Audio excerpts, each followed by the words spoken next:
All right, welcome back to another Wright podcast. I am Paul Stewart.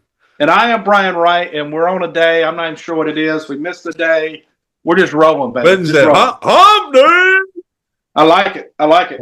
So, Brian, I yesterday went to the Department of Motor Vehicles, the DMV. AKA hell. Oh, my gosh, man. What? I mean, I met a couple really nice people.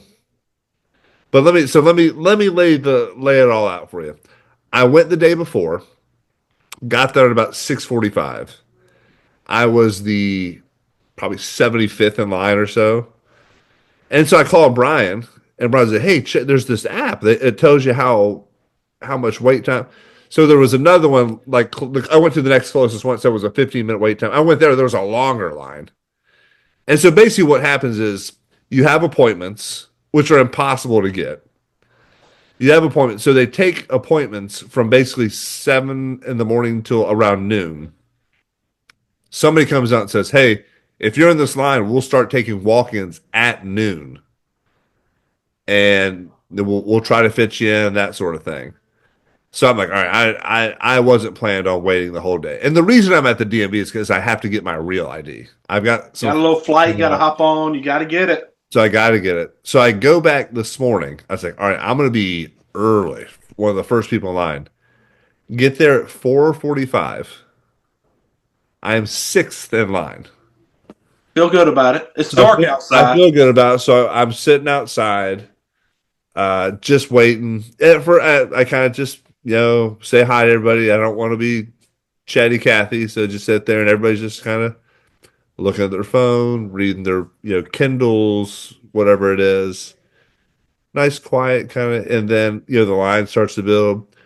One lady, we've been there for an hour and a half or so. There's a definite line, and we're sitting at the front. There's the sign that says DMV, the line, and then it goes back towards like there's a laundromat sort of thing. Some lady comes, sits up, puts her chair right at the front, and just sits about to sit, and the lady goes, "Hey, this is the front, the back's that," and she goes, "Oh, it's early. I can't. Oh, I'm so sorry. I didn't." I'm like, "Look, lady, we've all been in lines before. They don't start they don't start at the front. Yeah, they don't start. Nobody. The line doesn't end at the DMV thing. Like, I don't know what she was trying to pull. Y'all sent her back. The lady in the front sent her back. I think the lady I met and became friends, Alex was like, if she didn't say something, I was going to say something. I wasn't going to let that happen. I've been here too long. Because she got there about 10 minutes before I did. And so, we're kind of hanging out. And then, hey, you know what? Alex and I may become business partners. She had a great idea. Look, there's long lines at all these DMVs. A coffee cart with some muffins, maybe some bagels, some Nutri-Game bar, something. Because I know a lot of people aren't wildly prepared to sit in that line that long. No. And then around 10:30, 11 o'clock, same time as McDonald's, turn it into a hot dog cart. Flip it right over. Do the red hot dogs. What time did you eventually go see somebody? What time did you eventually get in there? So around, I think it was like 8 o'clock or so, the guy comes out and goes, "I'll take the first 8 people." So I was in the top 8. So what that did, though, was it just got us inside. That's all it did. We just got to go sit inside. And then a couple hours later, he calls the first lady up.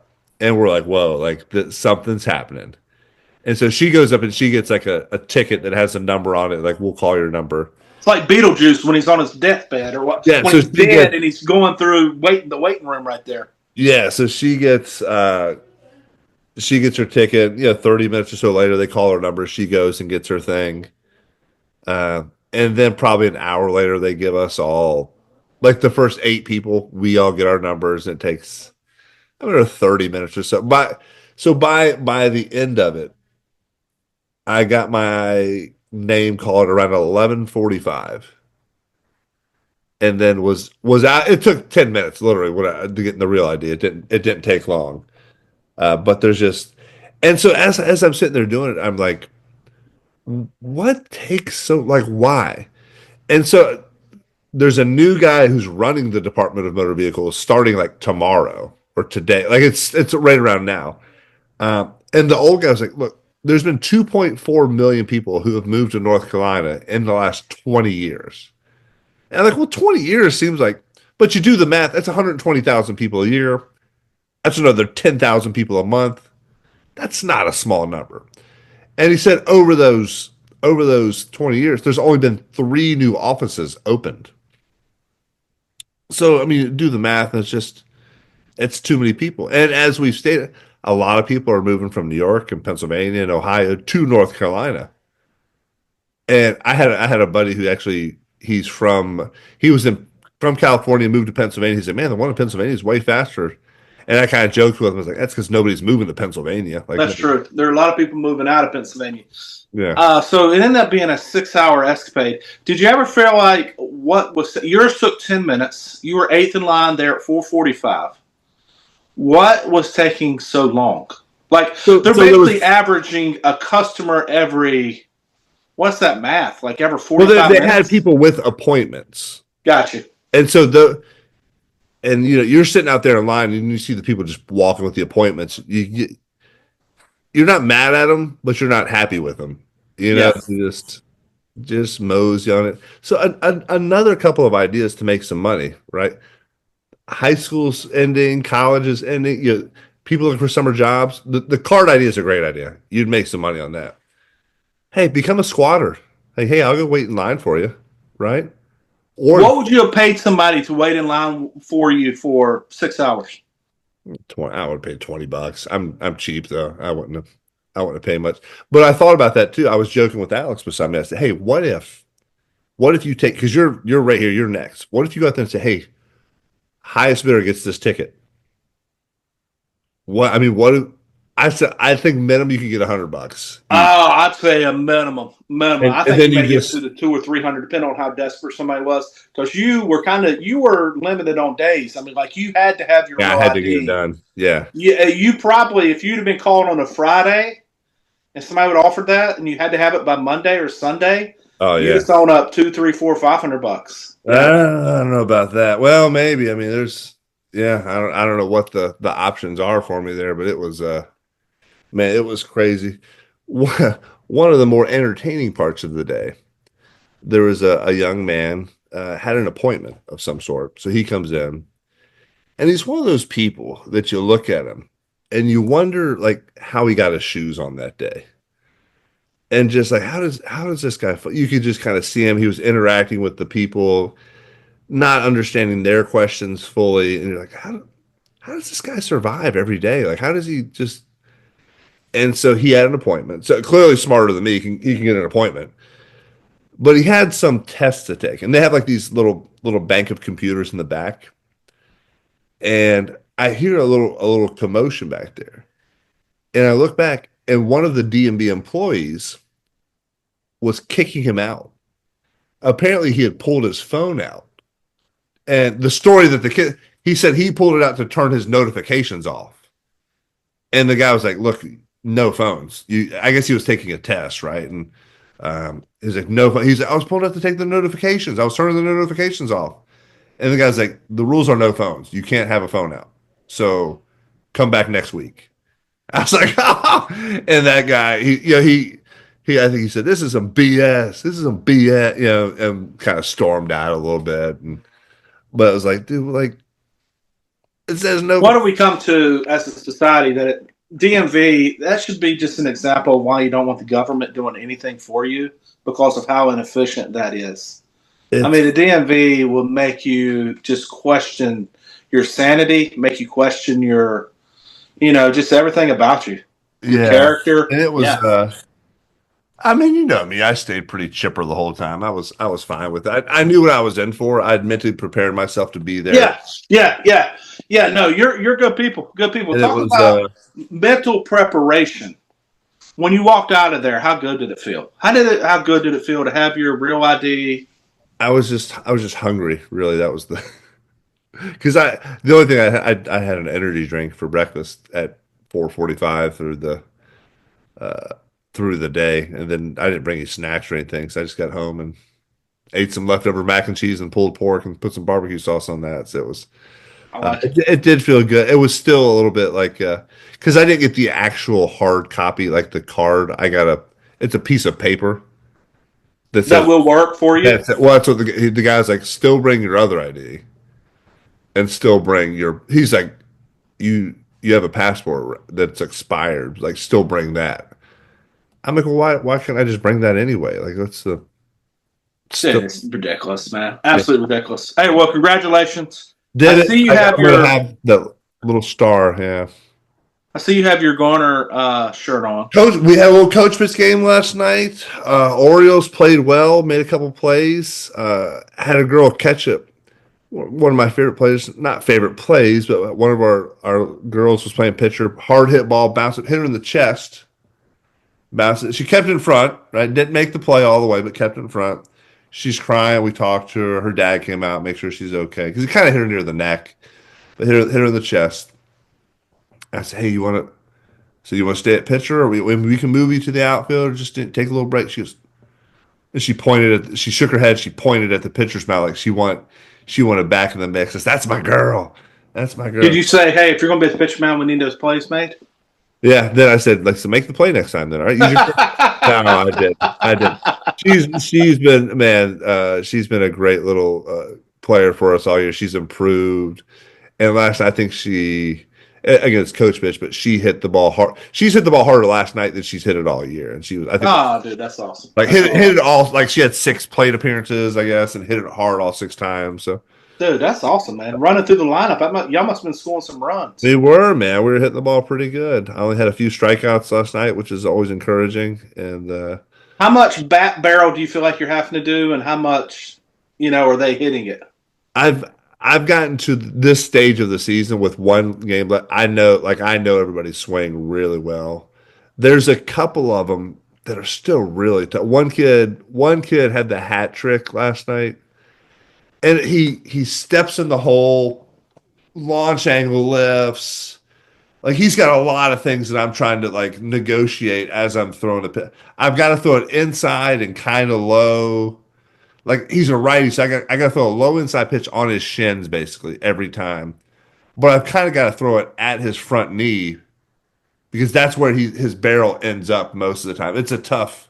Well, that is tough. That's a tough spot to hit mentally. It's always tougher as a pitcher, like legitimately. Did you ever have issues hitting one side of the plate? You ever find one side of the plate more difficult, or is it righty versus lefty, inside out? Was there any other challenges that you actually felt like you faced that was more challenging? Because I stepped. When I first started, I was third base side of the rubber, and because I stepped across my body, had a little tougher time hitting that outside corner. In 2002, I moved to the far other side, the first base side of the rubber. And it really opened up things for me to hit both sides of the plate more consistently. So that was, yeah, No, just it's interesting. yeah. So some of Was that a self choice or was that no, a it was a coach. My manager actually. Hey, he's like, hey, because I wasn't going good. He's like, and I think he had seen me for like over a year. He's like, go from the other side, dude. He's just like, your ball moves a ton. Go move over there, see what happens. Yeah, yeah, I like it. Can't be worse than it's going right now, right? it. And it worked out pretty well, and I stayed on that side, and it made sense because I had kind of I'd kind of become a 3/4 guy at that point, low 3/4, and yeah, again, always kind of stepped across and I realized like later on in life, like I step across my body when I throw because my dad steps across his body, Right. and I'm sure I was just as a kid probably mimicking how he threw, and it took me a long time to even like. Yeah, probably like 5 years ago. Probably started watching I was just playing catch with my dad one day, and I watched. I was like, "Oh, he steps across. That's how he does it." So, Yeah, there is a lot of that. There's a lot of that. I'd say it's more odd when you don't have some of that copying that happens when you play catch. And you can get bad habits too. Obviously, it worked out for you, but there's some. I'd say that's probably maybe not detrimental. That may be too strong a word, but it's not in your favor. Whenever you play catch with the wrong person for a long period of time. oh yeah, absolutely. Right, we've got some NBA kind of upsets going on. Uh, the Pacers Pacers up 2 games to none on the Cavaliers. Did you get a chance to watch any of the game last night? I did not. I did not. I have. I feel like when I turn on basketball, it's not a priority. I watch Yeah. a lot of MLB and I watch a lot of college baseball. And there's college baseball if you have Hulu and ESPN Plus and all that stuff that you can watch Oh literally. yeah, there's a ton. And I just haven't made it priority. Priority. I obviously have enjoyed seeing Ant. I've seen Ant a few times play. I've That's your seen guy. Joker That's your new play. guy. That's my guy. If I was going to go pay to watch my play, it'd be Ant. Obviously, who's the little guard for the Knicks went off the other night? I'm right there on par with you with players now. I know the superstars and Bronson, man, I can't remember, dude. But anyway, dude, there's been some really good games. I feel like this may be, if we're being honest, about as even of a league as there has been. And yeah. so, if you were ever remotely a fan, you would enjoy it. The thing that is still, I still think they need to do some things to it. I think it would make the game a little bit more interesting if they would put a cap on how many threes. Just so many threes being put up. And some of these games, it's just whoever hits. It's basically a 3-point contest. And so that you lose something, right? Because my algorithm, again, it knows my age, it knows my generation. You show Still, Michael Jordan stuff. yes, dude. His mid range game, his creativity around the rim. Dude, just Oh, and Anthony does have some of that, dude. Ant has some of that. it's the again, analytics has moved into basketball just like it did baseball. And clearly a three is worth more than two. And and the thought and those guys. Have you ever seen an NBA guy shoot with like nobody on him? Oh yeah, it's ridiculous, dude. They're hitting like 90% of the shots. I mean, Maybe like 95. they don't miss it. It's crazy. And and so like I from a again analytics statistical point, like you take three threes, you make two of them, but that's worth more than two pointers, right? So I mean, I get it from an analytics perspective, but you're right. It turns into, and I haven't dug into. I wonder how it's affected like rebounds or rebounders, right? Because traditionally your big man is grabbing the board. Yeah, and you'd feel like there'd be some longer Yeah, a lot rebounds. more. Maybe like the forwards you get more rebounds now, like just overall because you got those long ones, and I don't know who's. Yeah, and with a lot of these teams, and there's an exception to this rule. Brunson, I believe, is the kid that I was trying to think of for the Knicks. A lot of these guys, it's almost playing positionless basketball. There may be one or two guys, but then there's a lot of 6'6" and above. There's a handful of guys that are technically obviously thinner with Joker who kind of does a little bit of everything. But even though he's 7 foot tall, he's popping threes, he's dropping dimes everywhere, and acts almost as a point guard. It's really the game in itself has changed. The thing I always enjoy seeing, and it really with all sports, is the athletes. Man, show me something that I can't do, or something I've never seen before, and I'll be entertained. Yeah. And just seeing guys compete. And when Minnesota was playing the Lakers, Game 5, they were up 3-1. Man, Ant was locking up LeBron. LeBron was wanting to flop a little bit. And, I don't know, man. It's just something about that killer instinct. I respect guys who compete, even if you lose. But if you compete like hell, I don't want to see guys be buddy-buddy when they're playing against each other. I want to see you compete like hell. And if you go have drinks later or go smoke a cigar or hang out or whatever, that's fine. But on the court or on the field, we kind of face that a little bit in middle school ball now, where these kids play with each other They do each on other so travel much. teams a lot. Yeah. They kind of chirping at each other, but it's almost friendly. I don't know, man. There's something about just competing. I want to make you look bad. I want to look good. How am I going to compete? There's something to that. Well, I think so. I think back to like the '92, like the Dream Team, right? And those guys all got along. But when you put a Bulls jersey on them or a Celtics or like they didn't like each other. Like they played to win. They played for blood, man. Like they were getting after it. And I think you're right there. And it goes back to high school sports. I think has been minimized to a certain extent, and some of these other things where I mean, like I said, my daughter's team won a state title last year. That's something they talk about, will love and live forever, right? But I think from a recruiting perspective, it doesn't matter as much. So there's not as much No, emphasis put no. on it. So I mean, there is some, and you can talk. We see kids that we coached and coached against and stuff, and we try to say hi to them, but like trying to get them out while we're playing them. It's Oh yeah, yeah, yeah. It's almost I don't know. There's something lost in the competitive nature a little bit because it feels like travel baseball feels a lot like minor league baseball. Like it's development. It's not really about winning. It's about yeah, things to kind of help you get better. Which those things are important. Um, at some point, it has to come about winning, right? And not at the detriment of bad character, bad sportsmanship, or injury, but the winning has to be the thing that we're trying to do. yeah, And there's a balance there that's hard to achieve in travel baseball because everybody's paying for it, number one. Number two, you feel some responsibility to put people in positions to try to help them develop, not necessarily help your team win. So you feel that. There's some conflicts just within travel baseball that high school baseball doesn't feel like it should be that way. And definitely college baseball is not that way, right? They probably are at times where you feel some pressure to play some guys because they're going to leave if they don't get opportunities.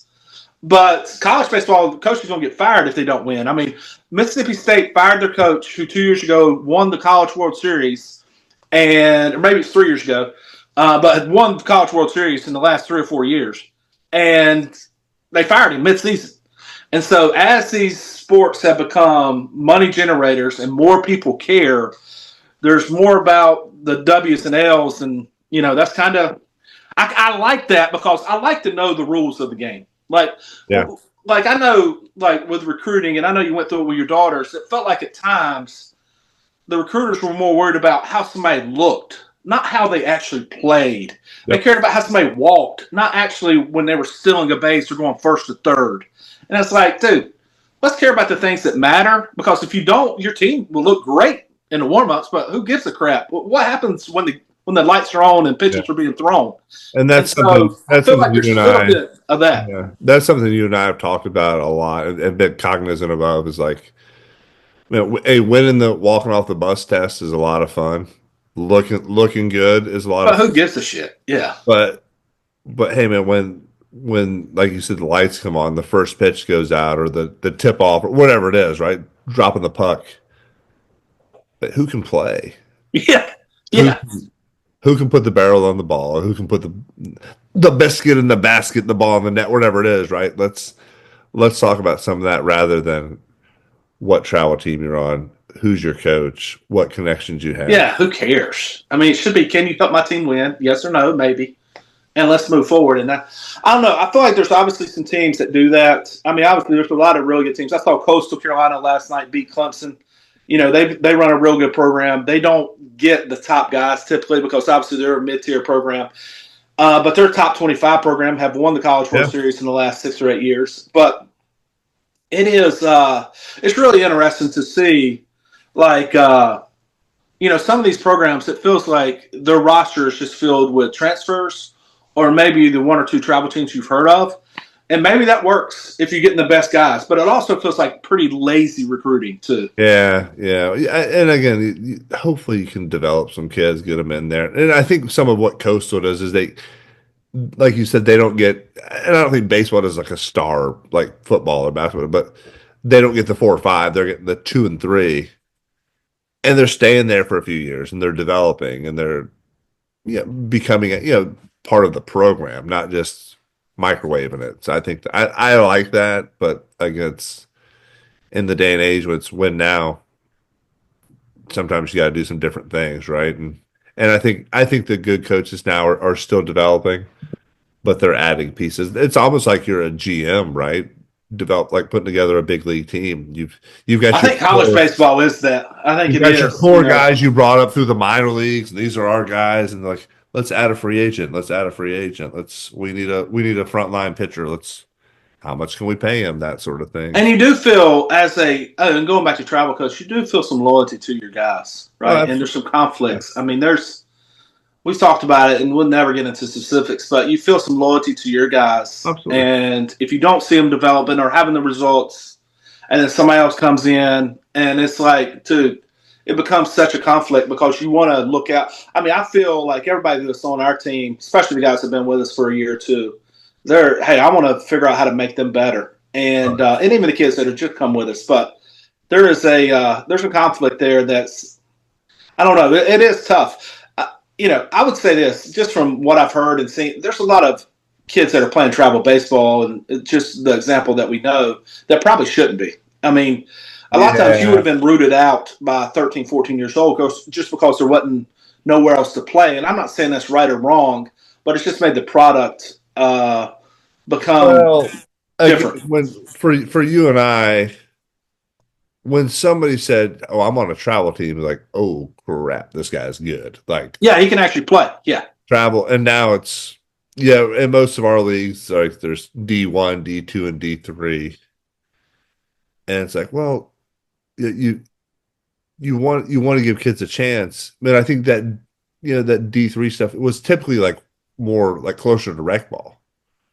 and it may have even been you were getting cut from rec some of these programs. I mean, there hadn't been that long ago you would actually get cut from. And I'm not saying that's the right thing either. You get to a point, and I'm not sure what that age is, to where it's time to maybe go run track or do something else, cross country. But Brian, did you have a little lacrosse last night?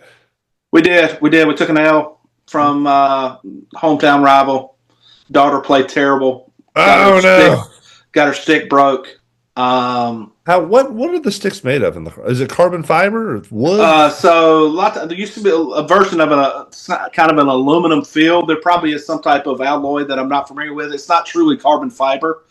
And then the heads are made of just a type of plastic, hard plastic. Yeah. Hers got checked and it broke the screw, how it kind of interlocked with the head, and so we got to get a new shaft.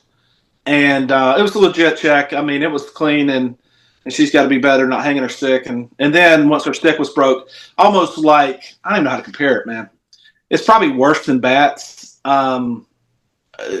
She had no feel, no backup, really bad preparation by the parent not to have her backup there.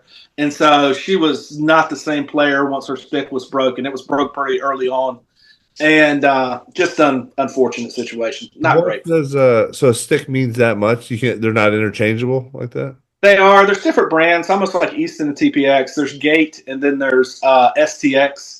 She's going to Coastal. She'd always been a Gate girl, but at Coastal, they're an STX program, so she was kind of trying to prepare to use that branded stick. That's smart. And it just throws a little bit different. The pocket's a little bit different. They're weighted a little bit different. The shafts are a little bit different thicknesses, and so it's just feel.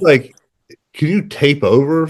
Like if she wanted to take her own stick. Yeah, I think I'm kind of going back to, and this is getting down to the weeds a little bit. Yes, you can. There are girls, you have to tape up all the logos and make sure that you can't see anything that identifies it as a Gate stick. There are schools, obviously, that are Gate schools. Her school that she could have went to that would have been in state, that would have made a lot of sense and played in a really good conference, is a Gate school and a Nike school. And so instead, we're at a STX school. But I was the same way, though. When I was coming out, I was an Easton guy. I was an Easton guy. Then I go to NC State, and they are TPX. And it did take, you had to fall. And I was a decent enough hitter where I could make an adjustment. But I definitely preferred the Easton bat for a long time, even after I played a year. Yeah, I used Easton's. I mean, I never had bat. I didn't hit that far. But I've thought about that as well as, like, kids going to college, and like you said, they're a Gate school or an STI or a Nike. It's like, well, nobody's paying me, right? That's right. Why? Like the school signed this contract. I didn't sign any contract. I mean, and I don't know if it's under like the bylaw of when you sign your scholarship here, you also agree to. Yeah, and I don't know. Don't know, but again, sports, they're not money-driven sports, and so you feel like you should have some, levity to be able to use whatever you would want. Yeah.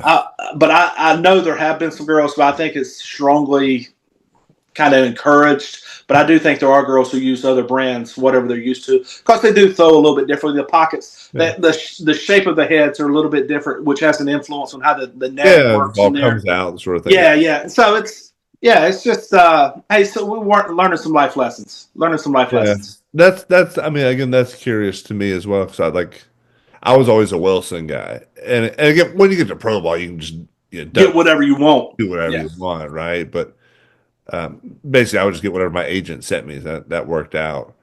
But I thought about that. Like I didn't even think like going to NC State. Like, oh, do they get? I think they were a Mizuno. Were they Mizuno They shoes? weren't when we came through. By the time we'd Adidas. gotten there, we had a Wilson deal. I think we had. I don't think we're exclusive the way they may be now, but I know there were some A2000s rolling around. I had a TPX glove. They were in the glove market for a little bit, and I had a Rawlings. And so, but I know we still like our infielders, our middle infielders, especially could still get the old trustworthy A2000, and so obviously a Wilson glove. Yeah, I love Um, the Wilsons. Hey, before we get out, Carolina Hurricanes up 1-0 in the 7-game series against the Capitals. One last night. Slavin scored a goal in overtime. So I mean, the what was the boys final? I won saw none of the game. 2-1, 2-1. It's going to be a good. It's going to be a good series. Obviously, Becky. I mean, there's some really good players on both sides. Slavin. Yeah. I mean, it's just funny though. I mean, once you get to this level, we spoke of it earlier, man. The seeding really doesn't matter outside of who has more home games. But it really, you can almost throw out the seeding when you get to this point. Yeah. So exciting times here in Raleigh. Um, the Carolina Hurricanes outshot them for the game 33-14. So I mean, played really well, but Those stats were kind of relevant to what they did the previous series. Well, it's a lot of yeah, doubling up the outshot amount. the Devils in that double overtime. That outshot them like 22-1 or something It stupid. was something silly, and yeah. Yeah, so but that's all we got for you today. So congratulations to the Carolina Hurricanes. We're pulling pretty strong here in Raleigh. And hey, go make it a great hump day. Out, go Pack, go Tigers.